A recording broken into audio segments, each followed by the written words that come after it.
amazing run na pinakita rito na Signal after losing the first set and barely winning the second. Yeah, yun nga yung sinasabi natin na ito yung observation ko talaga eh. Every first set natatalo ang Signal.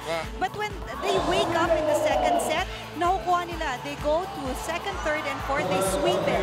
And the teamwork, yung camaraderie, yung net and floor defense na natutunan nila in their training, lumalabas lahat. And of course, it doesn't help na for the other team na ang saya-saya maglaro ng volleyball ng Signal. Look at the attacks, oh, ang lapit lang. 3 points lang ang difference nila. But yung blocks, yung aces, yan ang that made the difference. Si Mumay Vivas was an energy bunny for Signal. She was the reason kung bakit umakyat yung game ng Signal eh. Dahil nagsimula sa kanya yung energy niya and then yung mga power tips niya, yung mga blocks niya that were on cue really helped the other teammates to put their game up.